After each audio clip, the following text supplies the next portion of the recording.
You think power means being surrounded by people, advisors, allies, friends, smiling faces, nodding along, clapping when you speak, raising glasses when you win.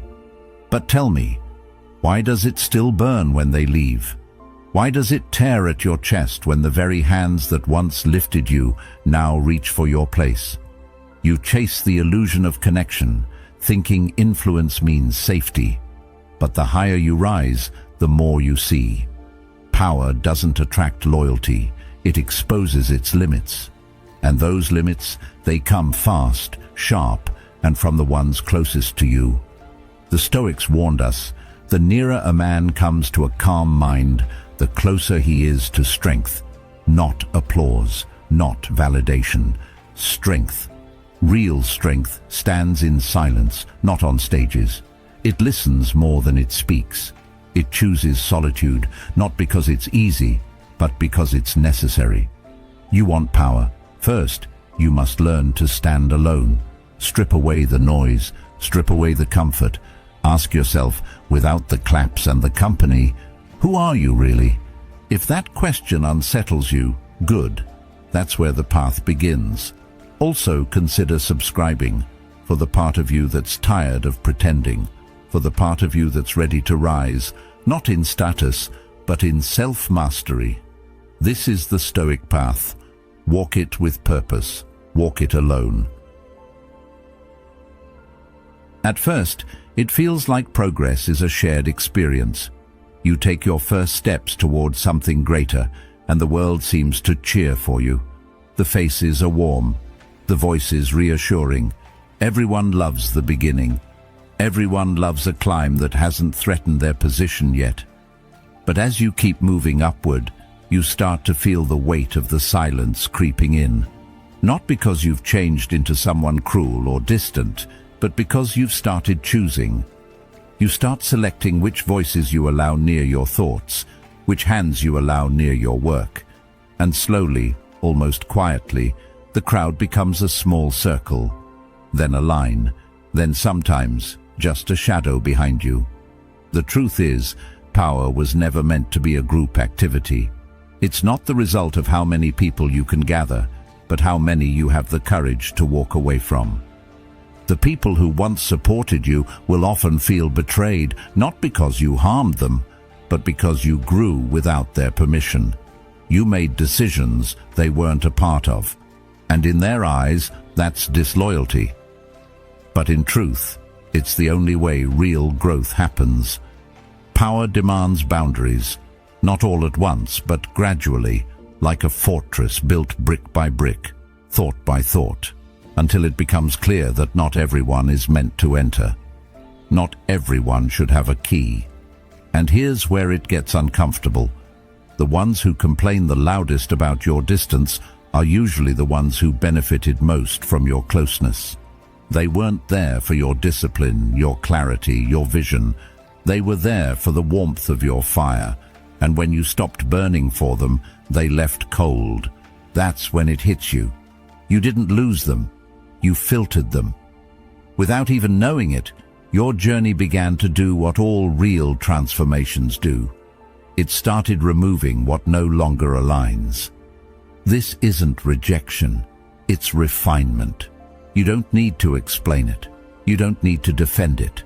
Because if you try, you'll find yourself shrinking just to soothe someone else's discomfort with your evolution. And the moment you do that, you've already stepped down from the path you were meant to walk. It's lonely, yes, but not in the way people think. You're not aching for more company. You're yearning for clearer air, for the kind of silence that sharpens you instead of softening you, the kind of space where your thoughts don't get interrupted by noise that's only pretending to be support. And when you reach that level of stillness, you begin to understand why the Stoics valued solitude not as isolation, but as alignment. Marcus Aurelius said, "The nearer a man comes to a calm mind, the closer he is to strength." And calm doesn't come in crowded rooms filled with ego and expectation. It comes when you choose peace over popularity, stillness over applause, self-trust over validation. This isn't about arrogance. It's about responsibility. When you're building something that matters, your business, your purpose, your mind, you can't afford to carry everyone with you. Some people are heavy in the worst way, not because they're bad, but because they're not built for the weight you're meant to lift. And every time you lower your standards to keep someone comfortable, you lower your altitude. You trade clarity for closeness. And closeness, when it comes with noise, eventually clouds everything you once saw so clearly. People will misunderstand this. They'll call it selfish, cold, detached. Let them. Because the truth is, the people who matter will understand that boundaries aren't walls. They're filters. Filters that keep your mind clear, your mission focused, and your heart safe from unnecessary chaos. And the ones who don't understand, they were never with you to begin with. They were just nearby. There's a difference. The strange thing is, as the circle tightens, your vision sharpens. You stop seeking advice from every direction. You start listening to the few who actually understand.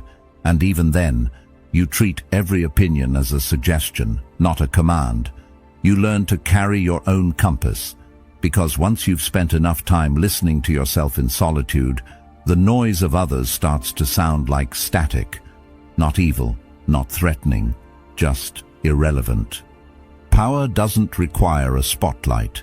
It doesn't need a crowd chanting your name. It lives in the person who can sit alone with their decisions and not flinch, who can lose approval and not panic, who can walk away from praise and not look back for confirmation. That's real power, the kind that doesn't sway with popularity or crumble under pressure. And the people who reach this place, they're rarely loud. They're not explaining themselves. They're not chasing optics. They're just doing the work, quietly, consistently, unbothered. You begin to realize the climb was never about being seen. It was about seeing clearly. And the higher you go, the less you need. The less you speak, the more you observe. The more you understand that true power isn't having influence over others. It's not needing it. It's being okay with not being understood, with being misread, with being alone, not as a punishment, but as a form of protection. And yet even here, solitude isn't emptiness. It's presence. Presence with your thoughts, your values, your direction. You see things as they are, not as others try to paint them. You don't get distracted by flattery or shaken by criticism. You listen, but you don't absorb everything. You engage, but you don't entangle. And that's the quiet discipline most people never reach, not because they can't, but because they won't let go of the comfort that comes with being surrounded. What most people call loneliness, the powerful call alignment. And in that alignment, everything unnecessary falls away. Drama, distractions, performative support. You trade noise for peace, attention for clarity. You stop being available to everyone and start being deeply present for the few things that actually matter. And when you live that way long enough, you stop missing the crowd. You stop fearing the silence. You begin to see solitude not as something to escape, but as the very space where you become unshakable. So yes, power filters, not with cruelty, with clarity. It separates what's essential from what's convenient, what strengthens you from what distracts you, what's real from what's performative. It's not about walking away from people. It's about walking toward your truth and accepting that most won't follow you there. And in the rare moments when someone does, you'll know they belong. Not because they pushed to stay close, but because they chose the same silence, the same discipline, the same path. You won't need to explain it. You'll just know. That's the paradox of power. It doesn't grow louder, it grows cleaner, simpler, sharper, and the only way to reach it is to filter out what never belonged in the first place. Connection is a beautiful thing, until you begin to understand what it truly costs. We grow up believing that to be loved, to be trusted, to be accepted, we must open ourselves up, show our emotions, reveal our stories, let others in. And at first, that seems like strength. Vulnerability feels noble, honest, human. But as you step into positions of influence, something shifts. You begin to see how every shared weakness can become a weapon. Every revealed doubt becomes someone else's leverage. What once made you relatable now makes you exposed. And suddenly, being seen doesn't feel safe anymore. It feels like risk. A risk you can't afford to take if you're carrying the weight of something bigger than yourself. It doesn't mean you stop feeling. It means you stop displaying. Because in the eyes of others, especially those watching from the outside, your emotions aren't just expressions, they're signals. And signals, when read by the wrong person, invite challenges. Some will test your patience just to watch you crack. Others will comfort you while quietly recalibrating how they perceive your strength. Vulnerability becomes a performance review. And even when people say, "I want honesty," what they often mean is, "Give me your struggle, but only if it makes me feel inspired, not uncomfortable." That's not acceptance. That's conditional tolerance. And leaders can't build from that. So you begin to detach, not out of pride or ego, but out of necessity, because there are things you carry now that no one else understands. Decisions that would crush someone if they knew the full weight of them. Fears you can't name because to name them would shake the confidence of everyone watching. The further you move into your purpose, the more your silence becomes your shield. Not because you're trying to hide, but because explaining yourself is now a liability. And power, real power, thrives in controlled expression, not emotional transparency. This isn't to say emotion has no place, quite the opposite. Emotion, when mastered, becomes vision. It becomes conviction. But when unleashed without restraint, it creates chaos. Imagine a storm with no structure, just noise, wind, destruction. That's what uncontained emotion looks like in power. It doesn't comfort, it confuses. And confusion is the first crack in your foundation. Becoming who you truly are often requires walking through silence, alone. It requires letting go of the need to be constantly understood, even by those closest to you. Because when you are tasked with carrying vision, clarity must come before closeness. And sometimes the very people you long to connect with are not capable of holding the full depth of your truth without misinterpreting it. You begin to see relationships differently, not with suspicion, but with precision. You stop spilling everything to feel less alone. You learn that connection is sacred, not casual. That some emotions are meant to be transmuted internally, not shared publicly. And the fewer people who have access to your internal world, the more protected your purpose becomes.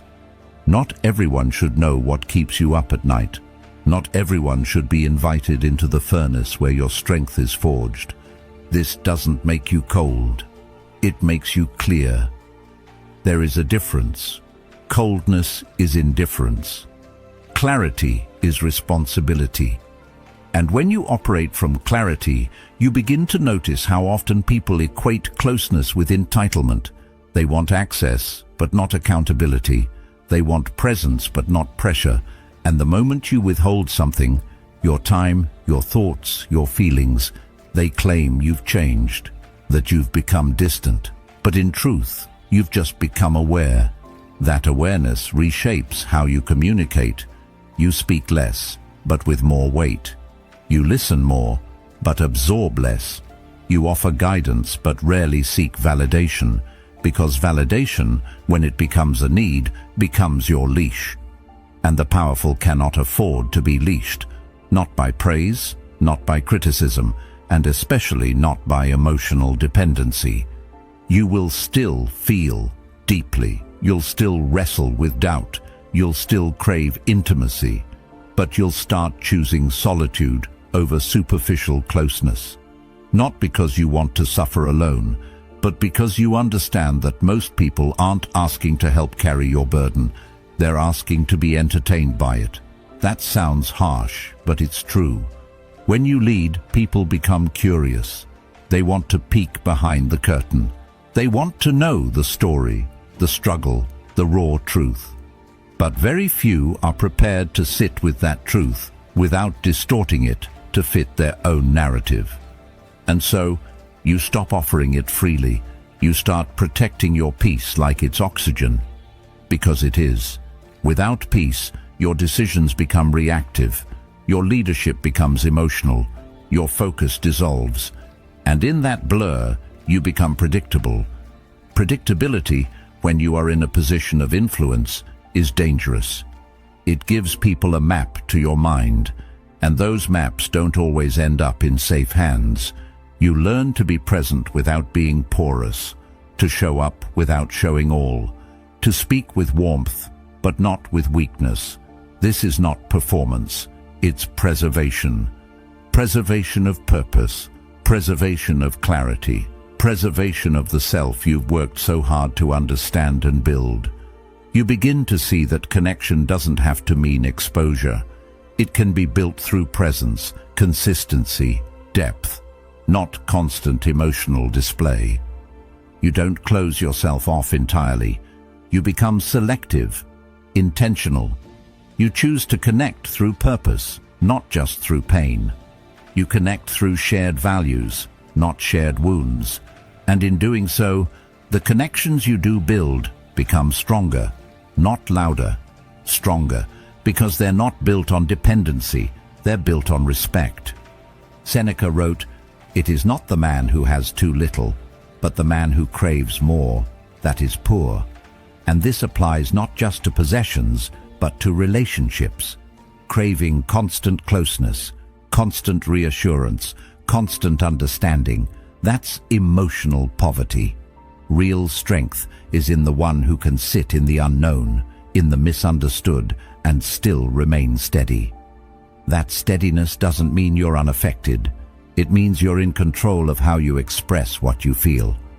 The more influence you hold, the more important that control becomes, because people don't just watch what you say, they study how you carry yourself.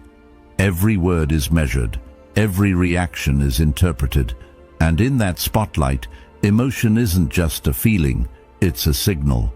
One you must learn to send with care, or not at all. So yes, connection requires vulnerability, but power demands a form of detachment. Not detachment from humanity, but from the impulse to be emotionally accessible to everyone, all the time. It's learning when to speak and when to hold back, when to share and when to remain silent, when to connect and when to protect. And as you walk this path, it gets quieter. The circle gets smaller, the conversations get deeper, and the responsibility gets heavier. But within that stillness, something profound happens. You stop reaching outward for safety, you start building it inward. And the more you do that, the less you need from the world around you. That's the paradox no one tells you. The more you detach from needing connection, the more intentional your connections become. The less you rely on being seen, the more you see clearly. And the less you give your emotions away freely, the more power they carry when you choose to speak. That's not coldness, that's maturity, that's clarity. That's the kind of power that doesn't shout. It simply stands, still, focused, untouchable. There's this image we carry when we hear the word fortress, stone walls, gates that never open, high towers and a moat between us and the world. But that's just architecture. The real fortress isn't made of stone or steel. It's made of intention, of boundaries no one sees but everyone feels. It's not a place you retreat to. It's something you carry with you, a state of mind that can't be breached by gossip, by judgment, or by the shifting winds of someone else's opinion. The strongest fortress is one that doesn't isolate you from life. It roots you so deeply in your own self that nothing outside of you holds the power to knock you off balance. And here's the truth most people miss. It's not about shutting people out. It's about not letting anything in that doesn't align with your values, your peace, your focus. The fortress isn't there to keep the world away. It's there to keep you whole. In a world that pulls you in 100 different directions, where expectations, comparisons and distractions shout for your attention, building this inner fortress is not a luxury, it's survival. If you don't stand guard over your mind, someone else will take control of it. And they won't do it with force. They'll do it with flattery, with guilt, with manipulation dressed as concern. That's how breaches happen, not with an attack, but with an invitation. And once the wrong person steps into your inner world, it doesn't take long before confusion follows. You start questioning your instincts. You hesitate when you used to move with clarity. You seek permission where you once stood firm. That's the danger of a weak foundation. It doesn't break all at once. It crumbles slowly, quietly, until one day you look around and realize you're no longer living from your values, but reacting to someone else's noise. The fortress mindset changes that. You stop explaining yourself to people who are committed to misunderstanding you. You stop defending your peace to those who benefit from your chaos. And most importantly, you stop letting your mood be dictated by external validation or criticism. You become sovereign, grounded, still. That's the paradox of strength. It looks like silence from the outside, but on the inside, it's a roaring fire that says, I know who I am, and I don't need you to agree with it. This isn't coldness, it's clarity. And clarity, once cultivated, becomes a shield. A soft, immovable boundary that doesn't need to push or pull. It simply is. Some will call it distance. Others might say you've changed. Let them.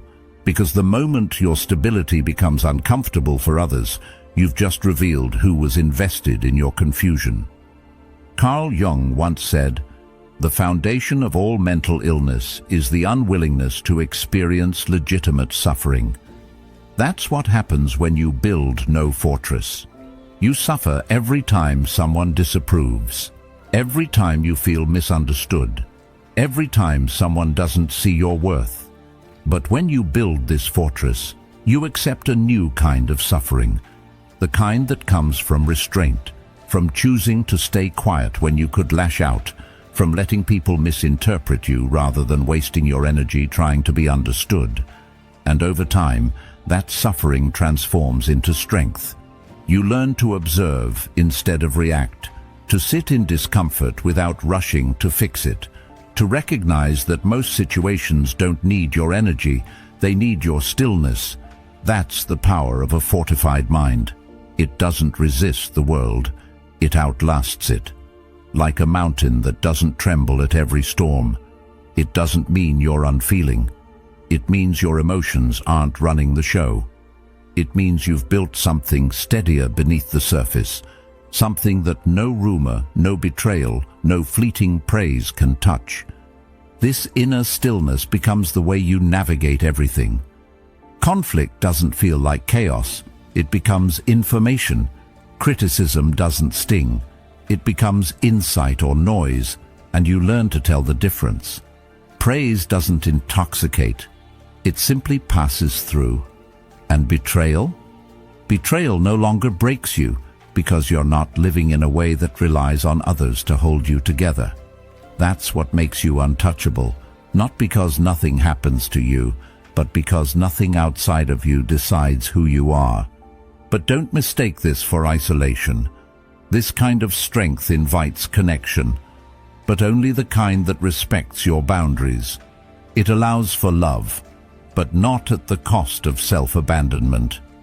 It opens the door, but it does not remove the threshold. People can walk with you, but not through you. And the ones who understand that, they'll stay. The rest will leave, and you'll learn not to chase.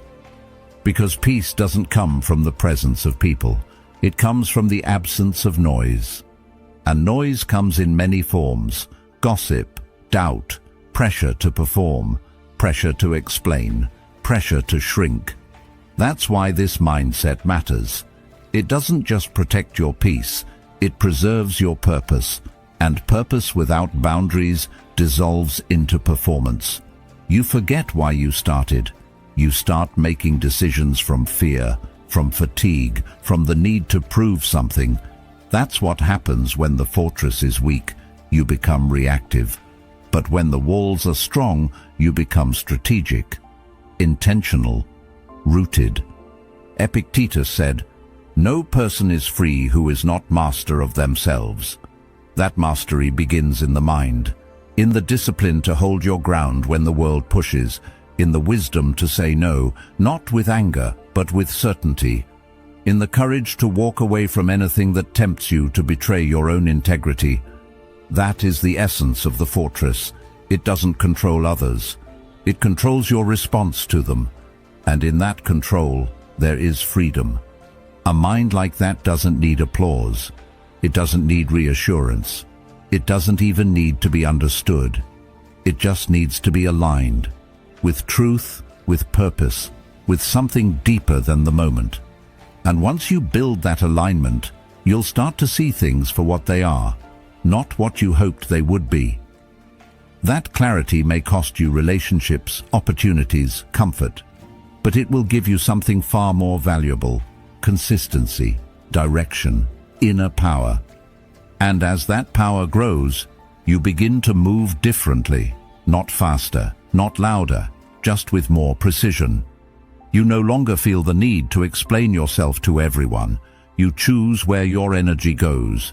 You become less accessible to drama and more available to purpose. You let go of the need to be liked and embrace the freedom to be real. And with every boundary held, your mind becomes quieter, your heart becomes lighter, your path becomes clearer. That's the fortress. It's not a wall that keeps the world out. It's a foundation that keeps your strength in. It doesn't make you hard, it makes you whole. It doesn't make you distant, it makes you discerning. And when the storms come, as they always do, you don't fall apart, you don't break, you remain. Still, clear, untouched. Not because nothing tried to shake you, but because you finally built something that nothing could move. Betrayal doesn't begin with a knife. It begins with trust, with comfort, with the soft moments where your guard is down and you believe, just for a second, that someone sees you and would never harm you. That illusion is the real danger, because betrayal doesn't come from strangers.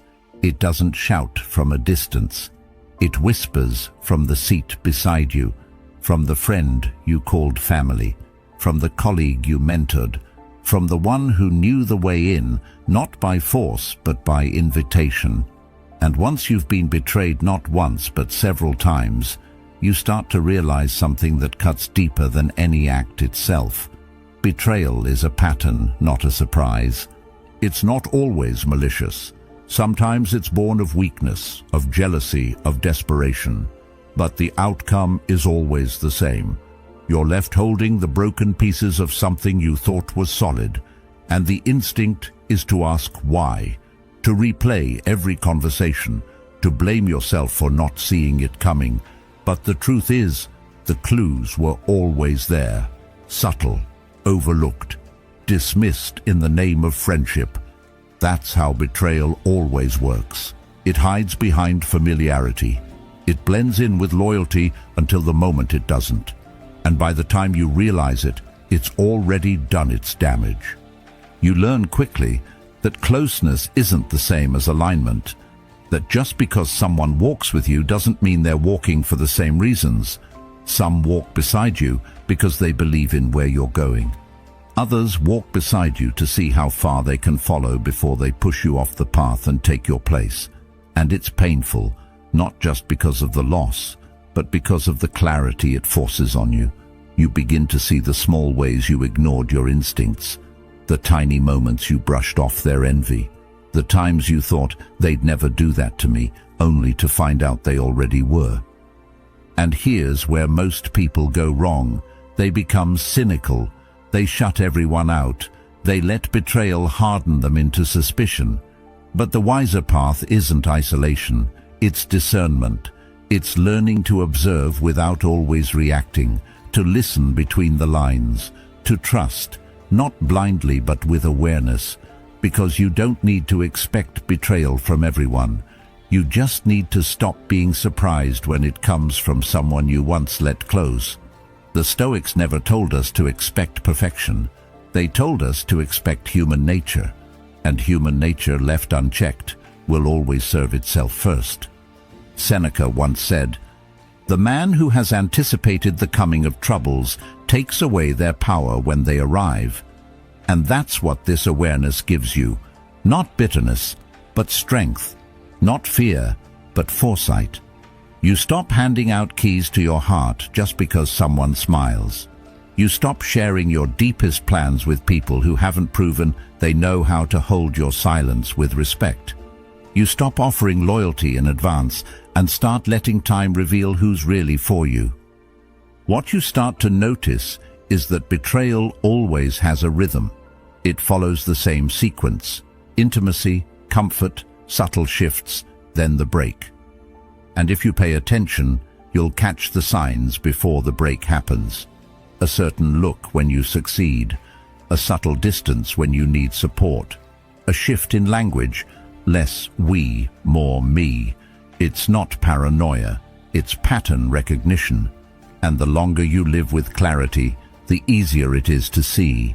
But what makes betrayal so destructive isn't just the act. It's what it does to your belief in connection. It makes you question the good ones. It makes you hold back with people who've done nothing wrong. And if you're not careful, it poisons your view of loyalty altogether. That's why the fortress of the mind matters. That's why the filters you build aren't cold. They're necessary. Not because everyone is out to get you, but because not everyone is meant to go where you're going. And some people, even those you love, will try to sabotage you just to keep you close. Because your growth makes their stagnation unbearable. There's a quiet violence in betrayal that doesn't come from anger. It comes from comfort. The person who betrays you doesn't do it with malice in their eyes. They do it with the belief that you'll recover, that you'll understand, that they had no choice. They justify it. They reframe the story in their favor. And that's what makes it sting, the absence of accountability. The betrayal is compounded by the fact that they believe they're still the victim. But you don't have to carry that weight. You don't have to seek justice from the person who fractured your trust. You don't have to win the argument or even confront them. You just have to decide, this chapter ends here. No more energy, no more access, no more wondering if it could have been different, because it wasn't.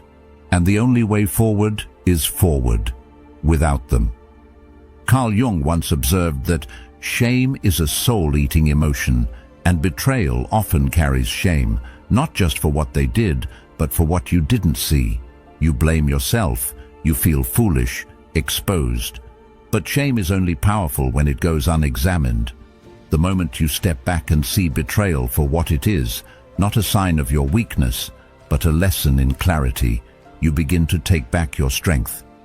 You don't become harder, you become wiser, sharper, more tuned into the silent language people speak when they think you're not watching. Eventually, you'll be grateful, not for the pain, but for the precision it gave you, for the way it taught you to protect your peace without apology, for how it carved a line between those who say they're loyal and those who show it. You'll see that every betrayal was a kind of brutal grace, stripping away the illusions you clung to, exposing the cracks in your foundation, and giving you the chance to rebuild, not with bitterness, but with discernment. And that discernment becomes your strength. You stop explaining your choices. You stop oversharing your dreams. You let people earn the right to stand beside you, not through words, but through consistency, through presence, through how they act when you're not useful to them. That's how you know.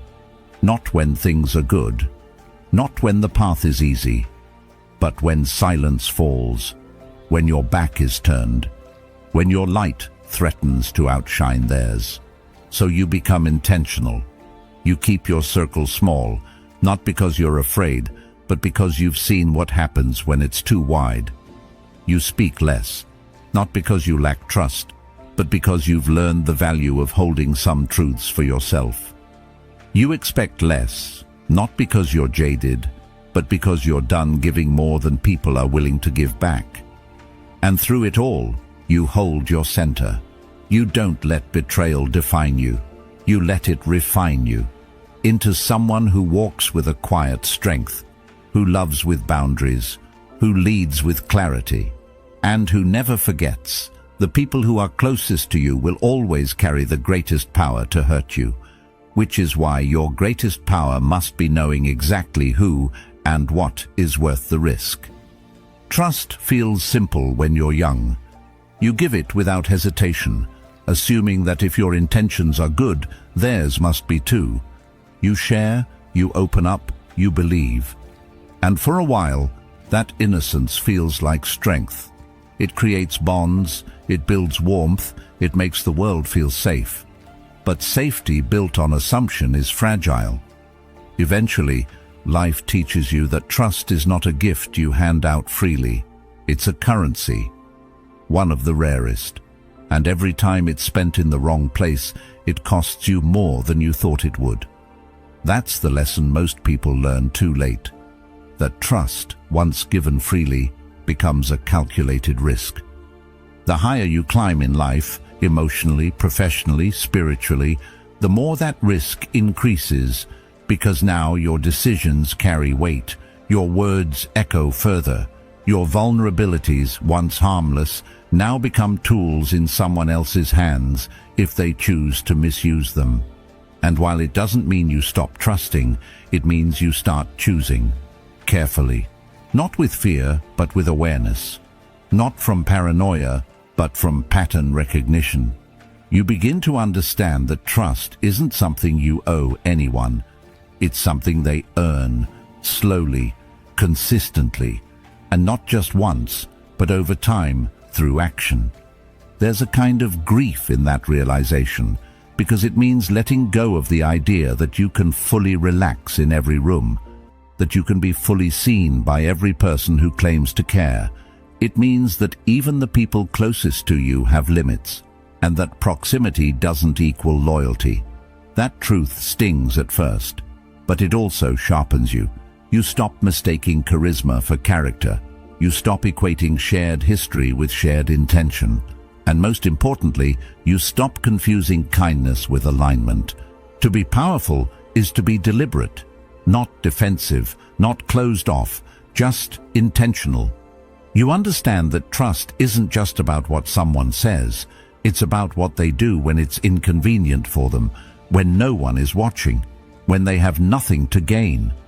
That's the test most people fail, not because they're evil, but because they haven't done the work to hold someone else's trust with care.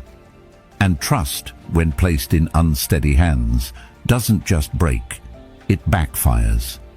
This is why the wise grow quieter, why they speak less, share less, move more in silence. Not because they've lost faith in people, but because they've found peace in being selective. They've learned that some people want your trust not to honor it, but to access you, to use it as leverage, as proof of closeness they haven't really earned. And when you've been burned enough times, you stop letting words convince you. You start looking for consistency, and not just in how someone treats you, but in how they treat people who can do nothing for them. Aristotle once said, "We are what we repeatedly do." And in the realm of trust, that means you pay attention not to grand gestures, but to repeated behavior, to how someone shows up when you're silent, to how they speak about others behind closed doors, to whether they protect what you share when you're not in the room. Trust, then, becomes less about the stories people tell and more about the patterns they reveal. This shift changes your relationships. It doesn't make them colder. it makes them clearer. You no longer feel the need to be fully understood by everyone. You stop offering your inner world like a gift to anyone who asks. You start holding it with reverence, because you realize that the more sacred something is, the fewer hands it belongs in. And your thoughts, your doubts, your dreams, those are sacred, not because they're perfect, but because they're yours. There's a kind of strength that comes from keeping certain things for yourself, not out of secrecy, but out of self-respect. You realize that not every insight needs to be spoken, not every plan needs to be shared, and not every feeling needs to be validated. The powerful don't hide, they refine.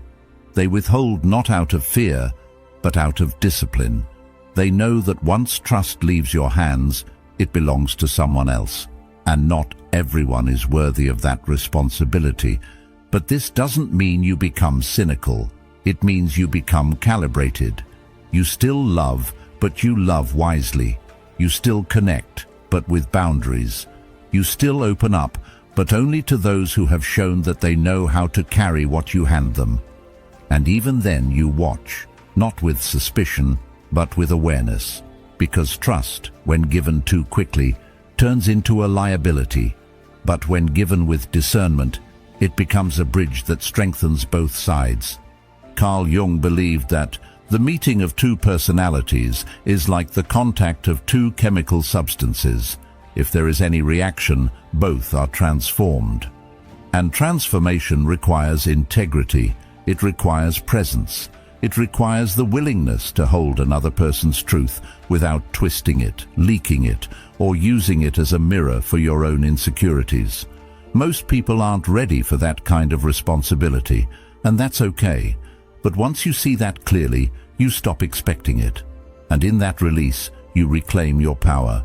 You begin to notice the spaces where your trust has been stretched too thin, where you've over-explained yourself, overexposed yourself, where you've given people access to places within you that they hadn't earned. And slowly, you begin to seal those doors. Not with anger, but with grace. Because you're not punishing anyone, you're protecting what matters, your focus, your peace, your vision. And what's beautiful is that the more selective you become, the more honest your life becomes. The relationships that remain are stronger. The conversations are deeper. The silence is richer. You don't need to perform. You don't need to convince. You just exist, fully, without defense. Because you've learned to trust yourself first. And that's the trust that matters most.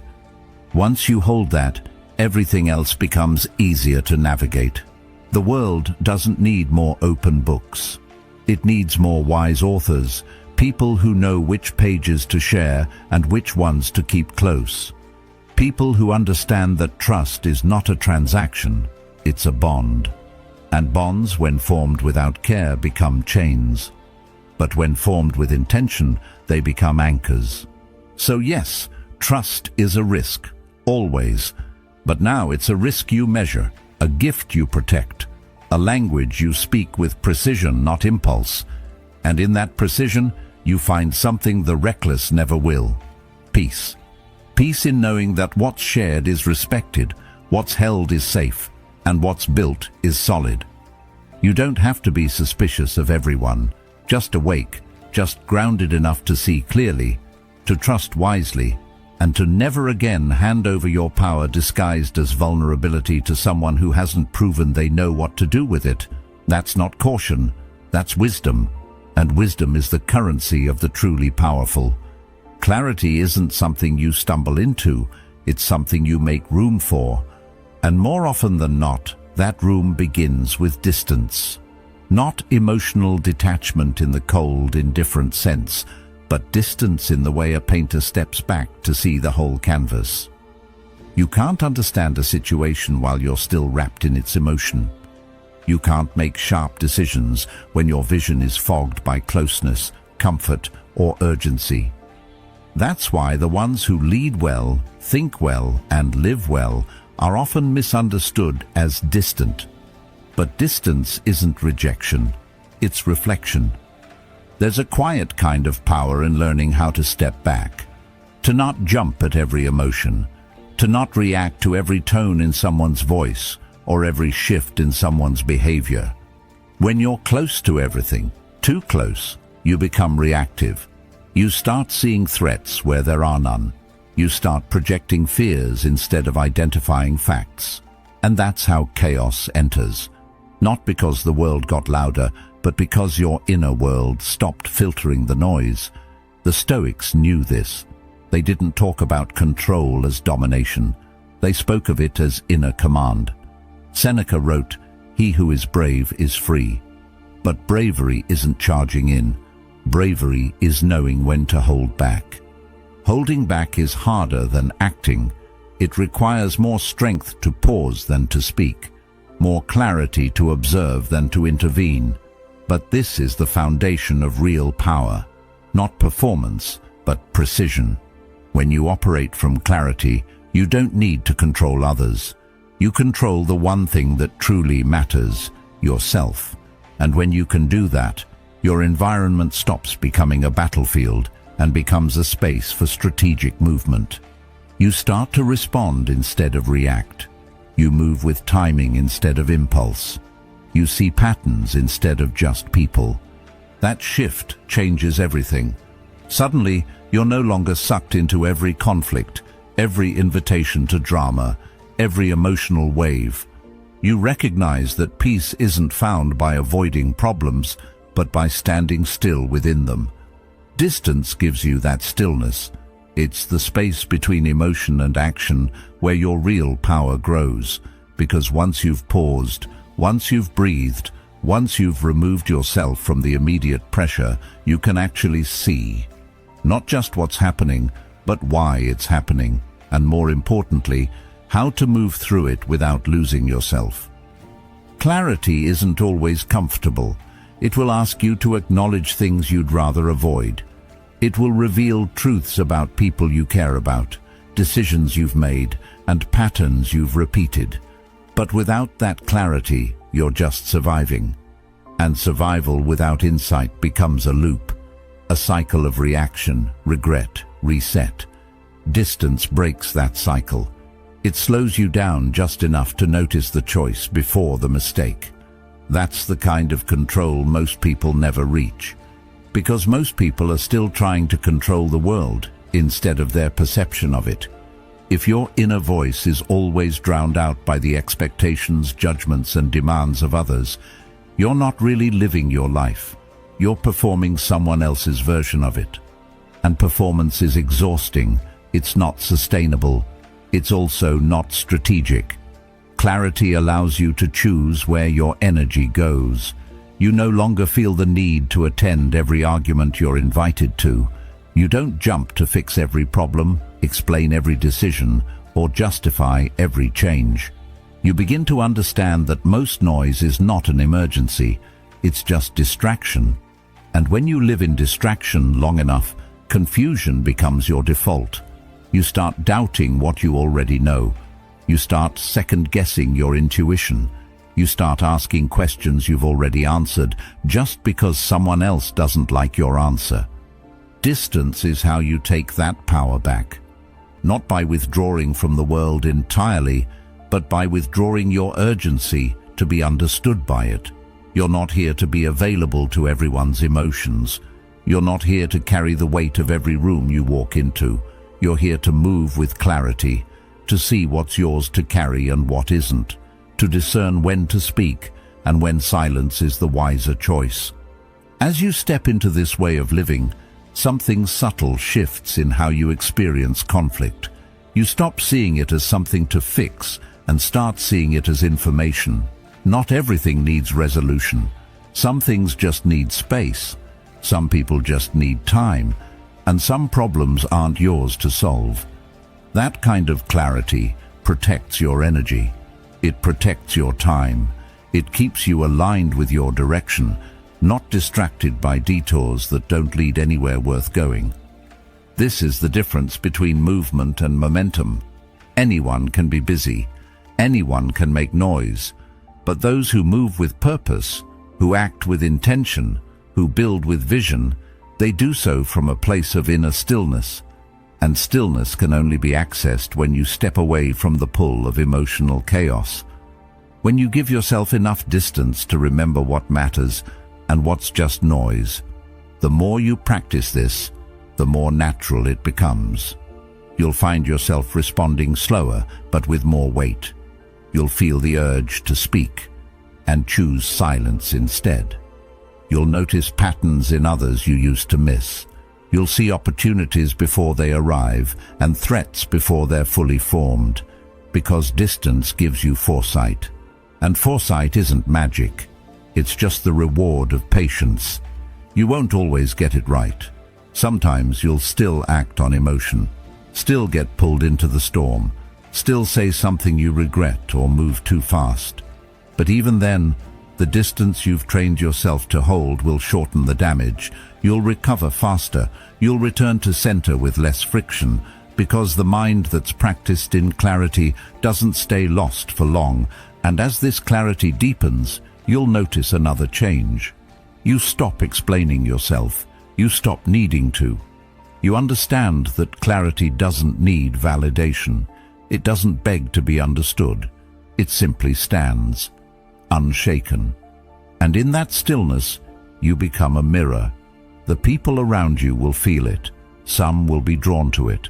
Others will be unnerved by it. But either way, they will respect it, because the world respects what it cannot shake. That's the power of distance. It's not isolation, it's alignment. It's not detachment, it's discernment. It's the space where you remember who you are without the world constantly trying to tell you who you should be.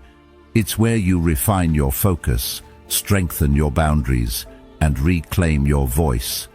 In that space, control becomes simple, not because you dominate everything around you, but because you've mastered the only thing you ever needed to, yourself. And from that mastery, clarity flows, quietly, relentlessly, without force, without noise, just presence, just power, just peace. Most people see leadership as a performance, a role you step into once others decide you're ready, a set of traits, charisma, confidence, command, that suddenly appear the moment the spotlight hits. But real leadership doesn't begin when the world starts listening. It begins long before that, in the silence, in the moments when no one's watching, when there's no applause, no confirmation, no one telling you you're on the right path. That's when the mask of leadership is forged, not as a deception, but as a layer of resilience, not something to hide behind, but something that holds you together when everything around you is uncertain. You don't just wake up one day and lead. You build yourself into someone who can hold that weight. And that building happens privately, in doubt, in frustration, in decisions you have to make without consensus or validation. The first person you have to convince is yourself. Not with words, but with action, with consistency, with your ability to keep going when everything inside you wants to give up. Leadership is tested most in the absence of recognition, when there's no one to tell you that you're doing well, and yet you move forward anyway.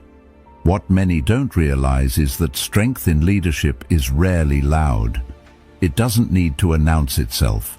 It doesn't need to dominate a room.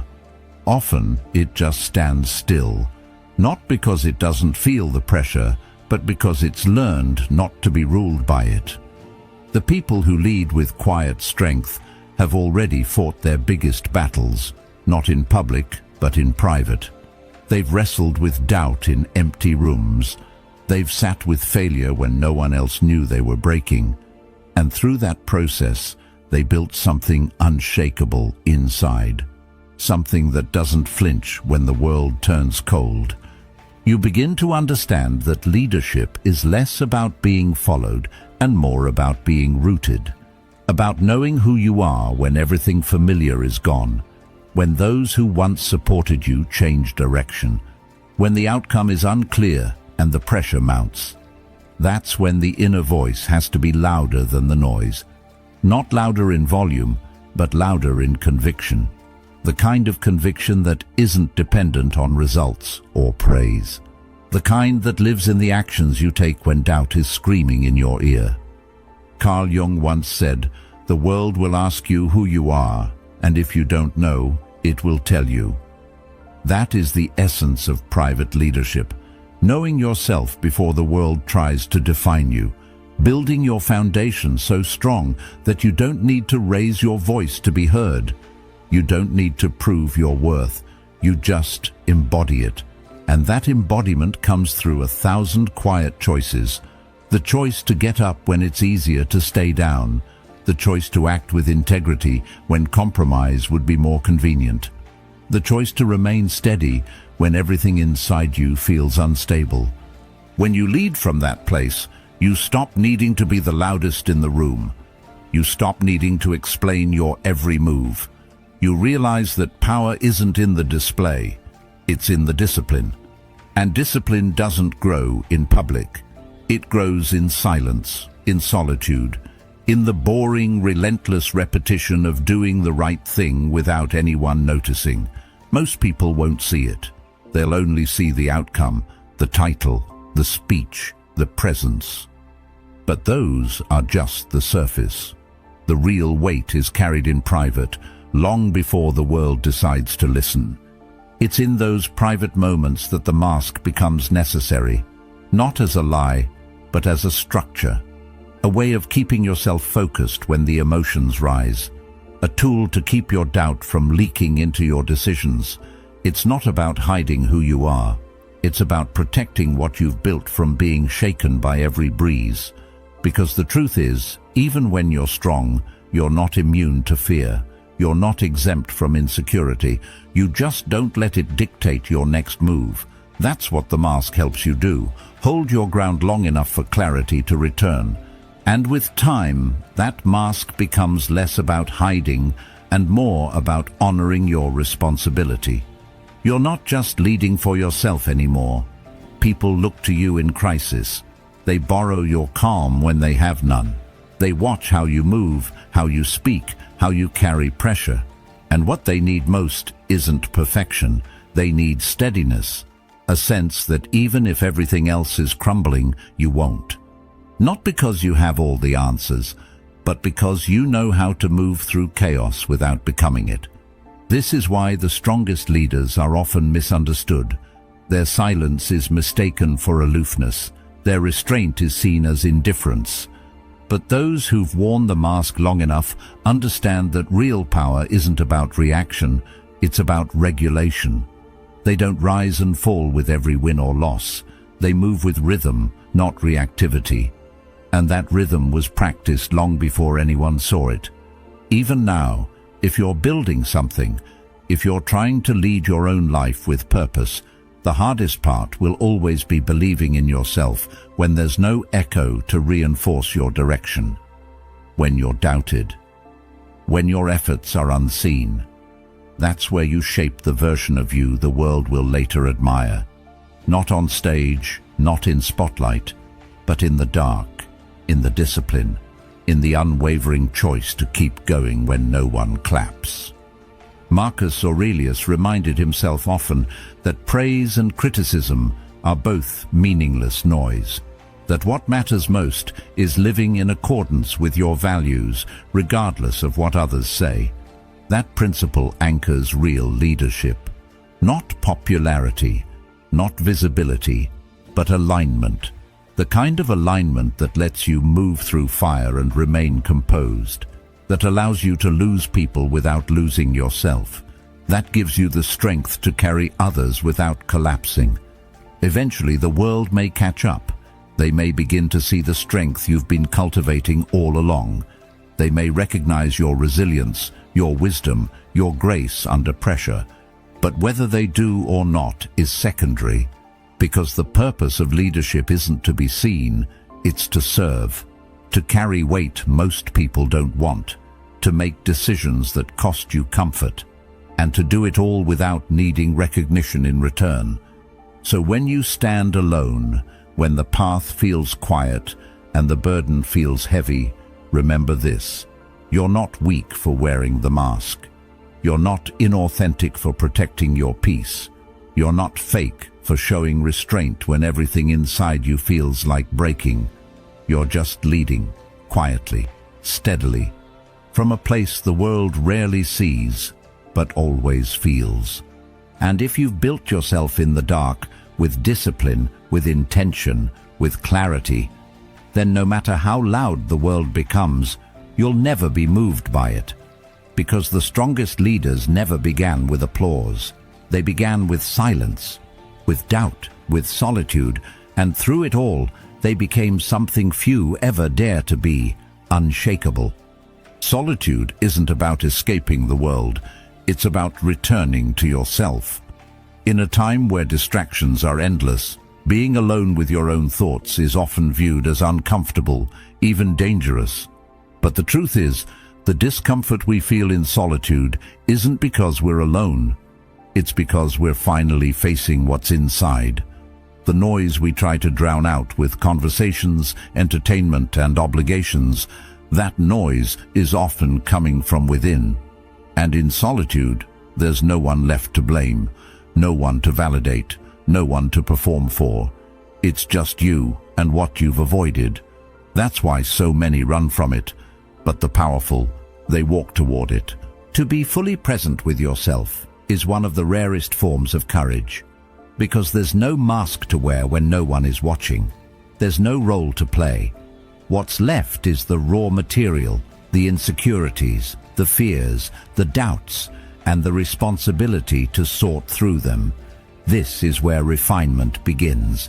This is where clarity is born. When you give yourself permission to sit in stillness, to ask uncomfortable questions without flinching, you start to realize that solitude isn't a punishment. It's a tool, a mirror, and often the only place where truth has room to rise. The world rewards those who are loud, busy, and constantly seen, but wisdom grows in the unseen moments. The real decisions, the ones that change your life, are rarely made in crowded rooms. They're made in quiet reflection. That's the paradox. The people who seem to move the world are often the ones who spend the most time away from it. Alone, not because they hate people, but because they know power comes from understanding their own mind before being influenced by others. There's a kind of strength that only silence can build. When you stop needing the presence of others to feel valuable, everything changes. It's not that relationships or connections become meaningless, they become clearer. You stop chasing people who were never meant to stay. You stop bending to please crowds that don't care. And instead, you begin to attract those who recognize the stillness in you. People are drawn to those who don't need them to feel whole. That's what makes solitude magnetic. It reveals the difference between attachment and connection. The most powerful decisions are often made in solitude. The quiet choice to walk away, the difficult decision to let go, the moment of clarity that changes the entire direction of your life. These things rarely happen in chaos. They require space and the ability to hear your own voice without it being drowned by the opinions of the world. When you learn to retreat into yourself not as an escape, but as a practice, you begin to uncover a version of you that doesn't rely on approval, a version that knows, that listens, that leads. And awakening doesn't come from being surrounded, it comes from being still, from noticing your thoughts without judgment, from facing what's been buried beneath your constant motion, from accepting that growth often begins where comfort ends. Solitude is the place where you meet your future self, not the version shaped by noise, but the one forged in silence. People often confuse being alone with being lonely, but they're not the same. Loneliness is the ache for something outside of you. Solitude is the comfort in knowing you have everything you need within.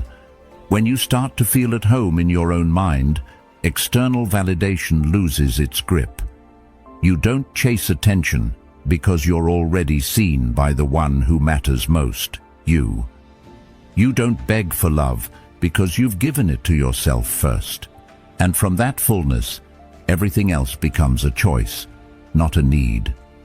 You begin to notice how the quiet reorganizes your thoughts, how it reveals what actually matters.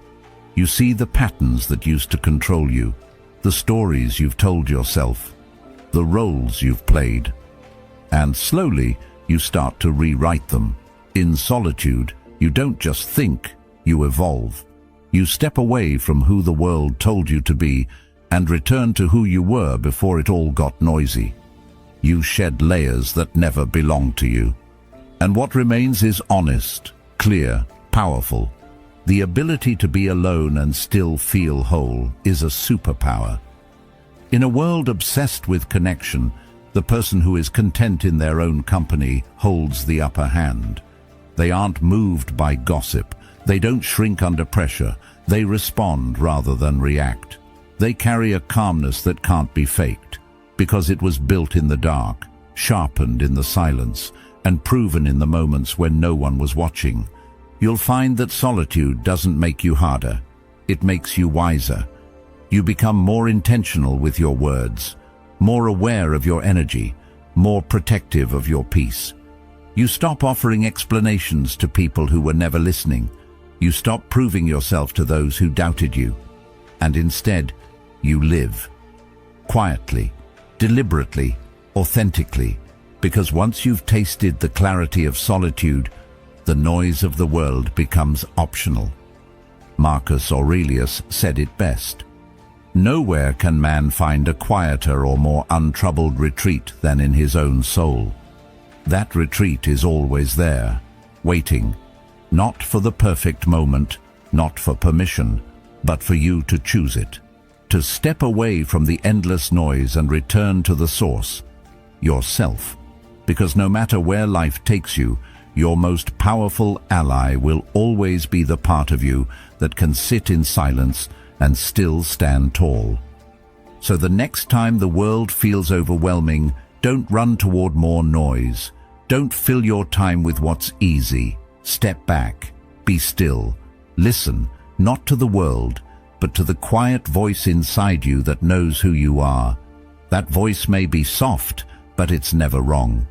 It's the compass in the chaos, the foundation under pressure, the strength that no one sees but everyone eventually feels. You don't need a crowd to be complete.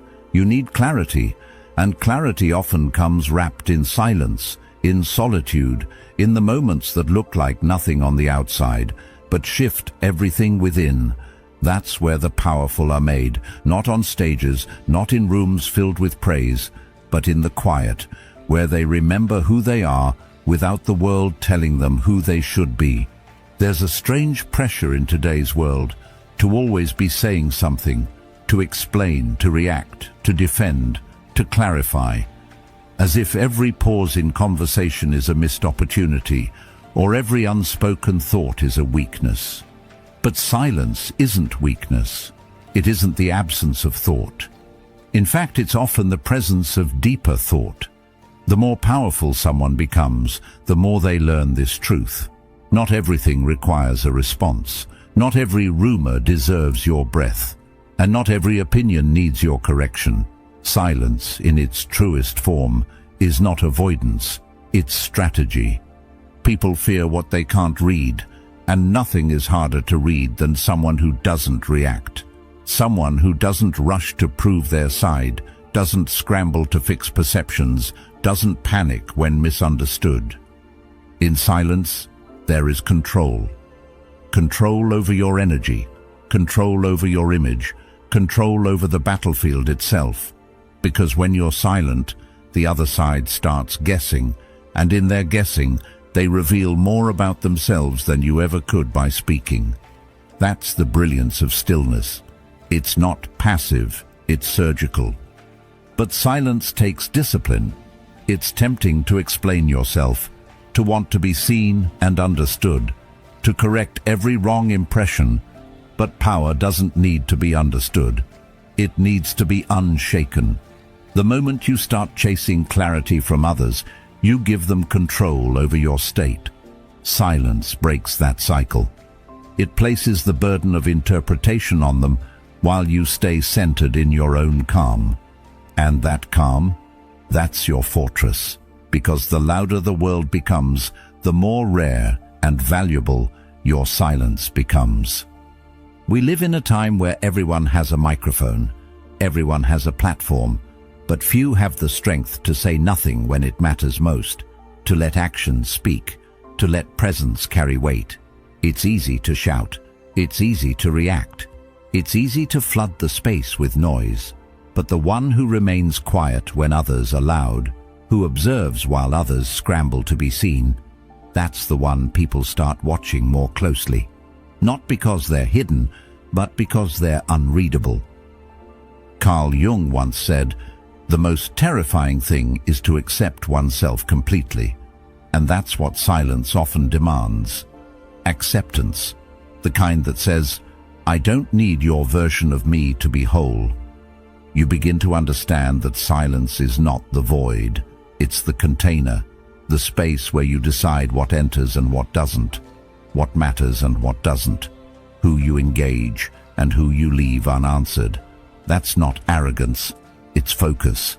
Silence also gives you time. Time to think clearly, to separate emotion from principle, to decide if speaking would actually serve you or just satisfy your ego. And in that space, you gain leverage. You see the long game, while others are stuck in short-term reaction. You play chess while they play checkers. That's not manipulation, it's maturity. The maturity to understand that not every fire needs to be fought.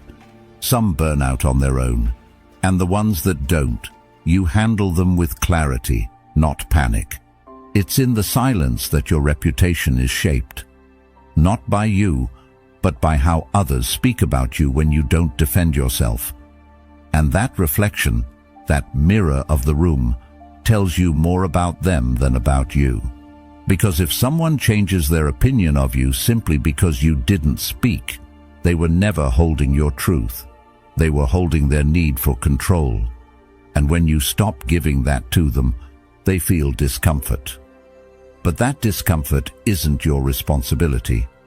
When you lead with silence, people begin to respect the way you move. Not because you intimidate them, but because you create space for mystery. And mystery, when anchored in integrity, becomes presence. People lean in, they pay closer attention, and eventually they learn to listen more and speak less, just by being around you. That's leadership. Quiet, composed, intentional. This doesn't mean you never speak. It means you choose when, and more importantly, why. Speaking from clarity is different than speaking from pressure. One is rooted in truth, the other is driven by fear, and you can feel the difference. So can everyone else. There's a weight in words that are used sparingly. They land differently, they echo, because silence prepared the space for them to be heard. Marcus Aurelius believed that we should waste no time arguing what a good man should be. We should just be one. And that's the deeper principle behind strategic silence. It's not about withholding truth. It's about embodying it so fully that it no longer requires explanation. You become the proof. Your life becomes the answer. Your peace becomes the message. As this mindset takes root, you begin to navigate the world differently. You stop jumping to defend every misunderstanding. You stop needing to correct every critic. You stop reacting to things that used to drain you. And in that restraint, you find energy returning. You find time stretching. You find your thoughts gaining clarity. Because silence isn't empty. It's where everything important begins to form. Even your relationships change. People begin to approach you with more intention. They choose their words more carefully, not out of fear, but out of respect. Because they've seen that you don't fill space just to be heard. You wait, you watch, you respond with meaning. And when you do speak, it's worth listening to. This is the kind of presence that doesn't need volume. It doesn't need grand gestures. It just is. And people feel it before they understand it. That's why silence is so powerful. It transcends explanation. It moves through rooms, not with noise, but with energy. And the ones who master that energy, they don't just lead, they shape perception, they guide emotion, they hold space in a way few ever learn to. But make no mistake, this isn't about detachment from the world. It's about deep connection to yourself, to your values, to your inner compass, so that when the noise rises, you don't rise with it. You remain still, grounded, focused, and from that stillness, every move you make becomes intentional, every word meaningful, every silence deliberate. So no, silence isn't emptiness. It's the most strategic form of presence. It's the pause that gives your mind room to think. It's the boundary that protects your energy. It's the posture that teaches others how to approach you. And the longer you live this way, the more you'll see. Power isn't in how loudly you speak. It's in how deeply your silence is felt. Most people want to be liked. It's natural. It feels good to be accepted, to be praised, to be seen as agreeable. We grow up conditioned to seek approval from parents, teachers, peers, and in many ways, that approval becomes our compass. If people clap, we're on the right track. If they frown, we retreat. But leadership doesn't work like that.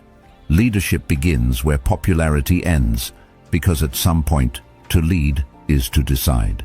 And decisions, real ones, the ones that carry weight, don't come with universal applause. They come with risk, with backlash, with silence.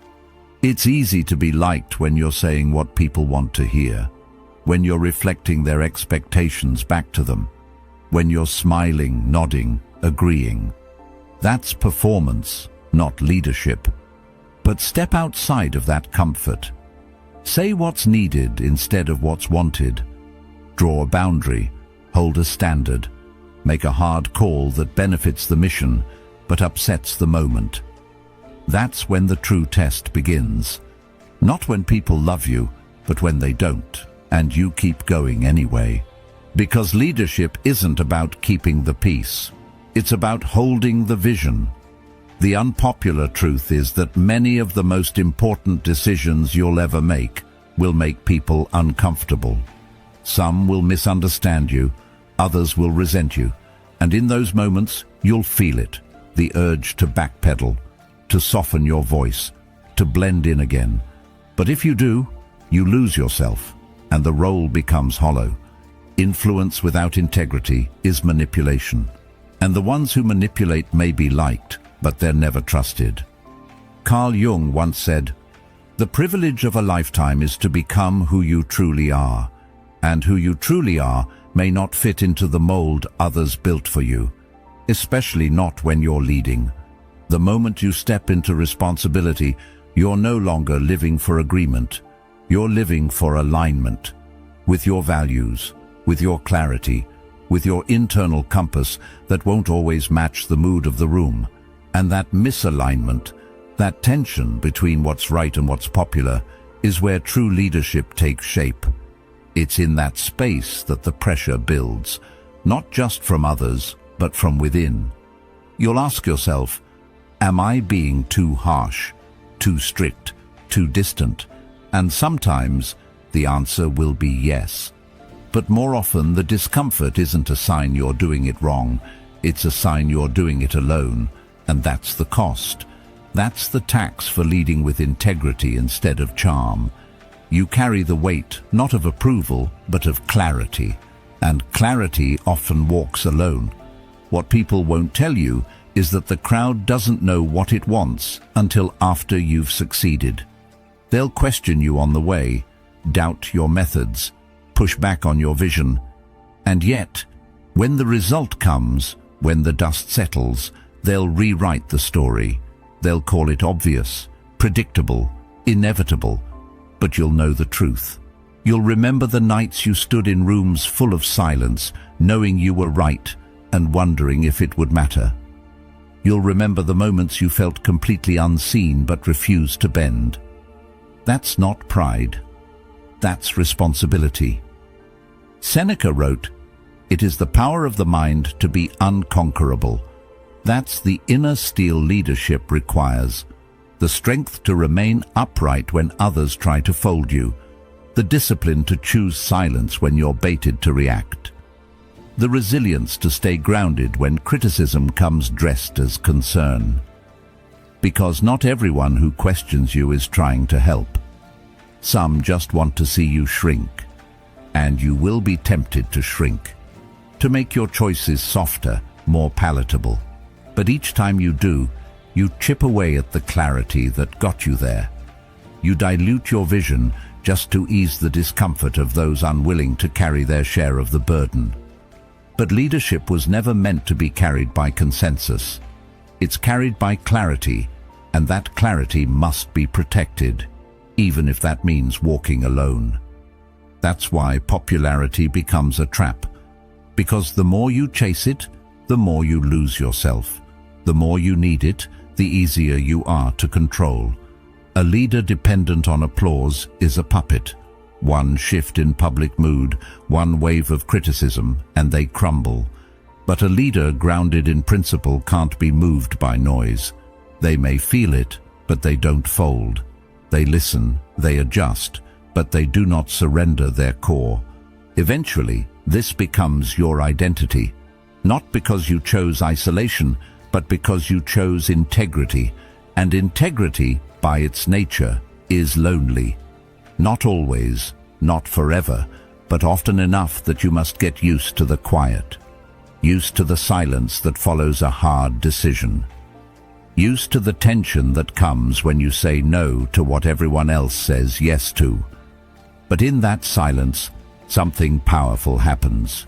You stop needing their approval. And once you no longer need it, your decisions become sharper, your vision becomes cleaner, and your presence becomes undeniable. You'll still feel the sting when people turn. That's part of being human. You'll still question yourself. That's part of being wise. But what you won't do is fold.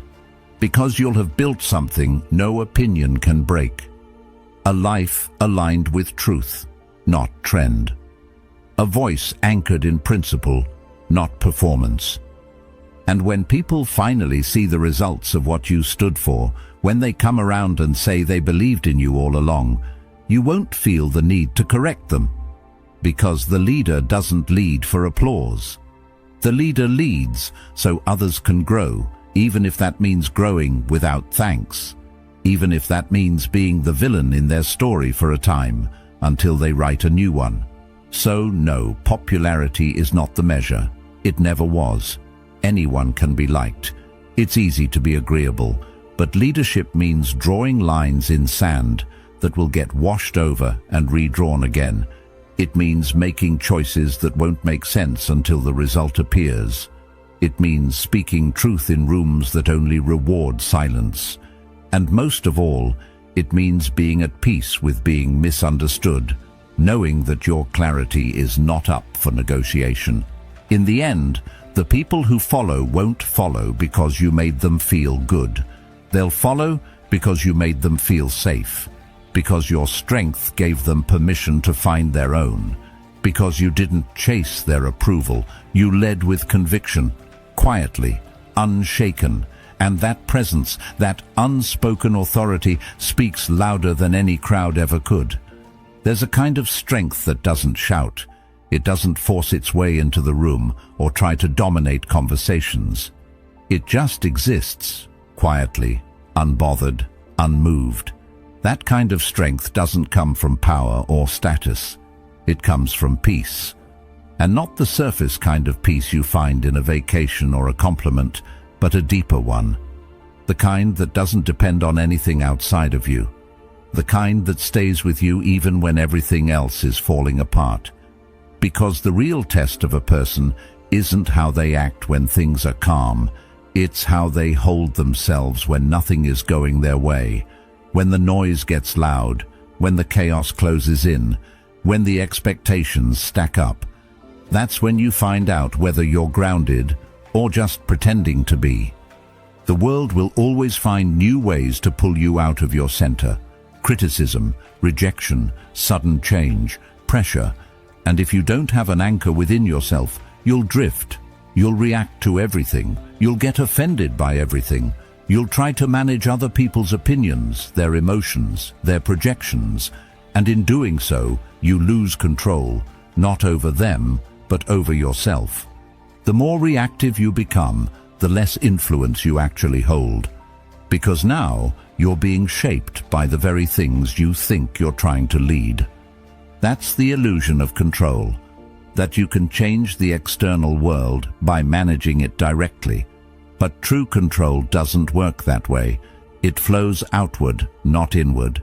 You don't control the storm by shouting at the clouds. You control it by building something inside that no storm can move. That's where inner peace becomes more than a feeling. It becomes armor. Not the kind that hardens you, but the kind that protects you without changing who you are. It takes discipline to live this way, to pause when everything in you wants to react, to breathe instead of lash out, to stay rooted in what you know instead of what you feel in the moment. It's easy to get swept away by emotion, especially when you feel disrespected, overlooked, or misunderstood. But that's the trap. Because if anyone can pull you off course just by pushing the right button, then your peace was never really yours. It was conditional. It was borrowed. Carl Jung once said, "Everything that irritates us about others can lead us to an understanding of ourselves." That discomfort you feel when someone criticizes you unfairly or challenges you without cause, that's not just about them. It's a reflection of what inside you is still unsettled, still raw, still unguarded. And the more you use those moments to reflect instead of react, the more power you regain, not over them, but over yourself. And that kind of power doesn't just protect you, it shapes the way people experience you. You become harder to provoke, not because you've shut off emotionally, but because you've mastered the art of keeping your balance. You start responding with precision, not panic. You don't rush to fill silence. You don't fight to win every conversation. You simply remain present, aware, and calm. And that calmness, it's magnetic. It disarms people. It makes them rethink their approach, because they can't figure you out. And what people can't figure out, they begin to respect or fear. But the goal isn't to intimidate, it's to lead. And real leadership doesn't come from controlling others. It comes from setting the tone, from modeling what it looks like to stay steady when things get messy, from showing people that chaos doesn't have to define them. That peace is not weakness, it's authority. It's the kind of authority that makes people feel safe in your presence, even if they don't understand why. Because you're not reacting like everyone else. You're not triggered like everyone else. You're still calm, grounded, in command. And here's what most people miss. Inner peace isn't passive, it's active. It's something you practice daily. Through the way you speak to yourself, through the way you manage your time, through the way you respond to your emotions when no one else is around. It's forged in the small decisions, the ones that feel invisible but shape your entire mindset. Choosing not to argue when it won't change anything. Choosing to walk away from what drains you. Choosing to slow down when the pressure says, go faster. These choices add up. They become your foundation, your anchor. Seneca said, "We suffer more in imagination than in reality." And he was right. Most of the chaos we experience isn't in the world, it's in our minds. It's the stories we tell ourselves about what might happen, what they might think, what it might mean. And if you don't learn to separate reality from reaction, you'll drown in your own thoughts. But when you're grounded, when your inner world is quiet, you start to see the difference. You stop creating problems that don't exist. You stop letting imagined scenarios steal your peace. And this shift affects more than just your emotional state. It sharpens your judgment. It makes your decisions cleaner. your actions more effective. Because now you're not chasing control, you're living from it. You're not wasting energy managing how you're perceived. You're using that energy to move with purpose. And that kind of movement doesn't need to be fast. It just needs to be intentional. That's what separates reactive leadership from powerful presence. The ability to move slowly, calmly, even when everything around you is speeding up. Eventually, people notice. They may not always say it, but they feel it. They feel the difference when you walk into the room, when you speak, when you stay quiet, when you say no without apology, when you lead without drama. It shifts the dynamic, because now your presence speaks before you do, and in a world addicted to noise, presence is louder than volume. It carries further, it stays longer. So when the chaos comes, and it always will, don't meet it with panic. Don't let it dictate your mood, your tone, your choices. Return to yourself. Return to what you know. Return to your core values, the principles you live by, the calm you've worked to build. And if you lose that peace for a moment, don't beat yourself up. Just come back. Reclaim it. Protect it. Because that peace is your edge. It's what makes you rare, what makes you powerful, what makes you untouchable.